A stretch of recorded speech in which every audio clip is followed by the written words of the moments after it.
Hello guys, നമുക്ക് വേഗം തന്നെ ഒരു അടിപൊളിയായിട്ടുള്ള ഒരു സിമ്പിളായിട്ടുള്ള പരിപ്പ് കറി ഉണ്ടാക്കിയുള്ള നോർത്ത് ഇന്ത്യൻ സ്റ്റൈലാണ്. അത് മുമ്പ് ഞാൻ ചോറ് കുറച്ച് അടുപ്പത്തിട്ടുണ്ട് എനിക്ക് കഴിക്കാനായിട്ട്. നെക്സ്റ്റ് ആണ് നമുക്ക് കുക്കർ എടുക്കുക, അതിൽ പരിപ്പ് എടുക്കുക, ആവശ്യത്തിനുള്ള പരിപ്പ് എടുക്കുക, മുളക് വെട്ടിയിടുക, ആവശ്യത്തിനുള്ള മുളക് ഇടുക, തക്കാളി, സബോള, ഇഞ്ചി കുനകുനാന്ന് അരിഞ്ഞിട്ട് അതും കൂടി ഇടുക, പിന്നെ ആവശ്യത്തിനുള്ള വെള്ളം, ഉപ്പും മഞ്ഞൾപ്പൊടിയും കൂടി ഇടുക. നന്നായിട്ടൊരു മിക്സ് കൊടുത്തിട്ട് നമുക്കത് അടുപ്പത്ത് വെക്കാം. ഗൈസ്, ഇവിടെ ഞാൻ 2 തക്കാളിയും ഒരു അര സബോളയാണ് കേട്ടോ യൂസ് ചെയ്തിരിക്കുന്നത്. നിങ്ങൾക്ക് നിങ്ങളുടെ ആവശ്യത്തിനുള്ളതനുസരിച്ചിട്ട് ഇടുക.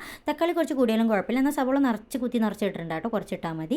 ഇതൊക്കെ വെച്ചിട്ട് ഞാൻ ഇത് അടുപ്പത്ത് വെച്ചിട്ട് 3 വിസിലാകുമ്പോഴേക്കും നമുക്ക് എടുക്കാം. ഓക്കെ, അതുവരെയ്ക്കും ഞാൻ എൻ്റെ ചോറ് ഊറ്റിയെടുത്തിട്ടുണ്ട്. ഞാനിവിടെ പൊന്നിയരിയാണ് കേട്ടോ യൂസ് ചെയ്യണത്.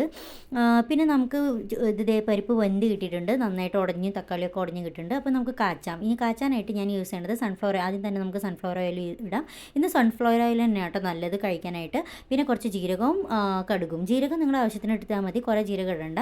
പിന്നെ വെളുത്തുള്ളി ചതച്ചത് മസ്റ്റാണ് കേട്ടോ, അതും വേപ്പിലയും കൂടി ഇട്ട് നന്നായിട്ടൊന്ന് അതിന് പച്ചമണം മാറിയതിന് ശേഷം അപ്പോഴേക്കും അതിലേക്ക് നമുക്ക് നമ്മുടെ പരിപ്പ് എടുത്തിടാം. പിന്നെ മല്ലിയിലയും മസ്റ്റാണ് കേട്ടോ, അതും കൂടി ഇടാം. പിന്നെ ഇതിൻ്റെ തിക്നെസ് ഒന്ന് നോക്കുക, ഭയങ്കര തിക്കാണെങ്കിൽ കുറച്ചും കൂടി വെള്ളം ഒഴിച്ചിട്ടൊന്ന് ഡൈല്യൂട്ട് ആക്കാം.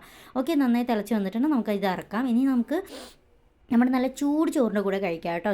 ചോറും നല്ലൊരു അച്ചാറുണ്ടെങ്കിൽ മാങ്ങ അച്ചാറോ നാരങ്ങ അച്ചാറോ ഒക്കെ ആണെങ്കിൽ നല്ല ടേസ്റ്റാണ്. കഴിച്ചിട്ട് നിങ്ങൾ അഭിപ്രായം പറയാം കേട്ടോ, അടിപൊളിയാണ് കേട്ടോ.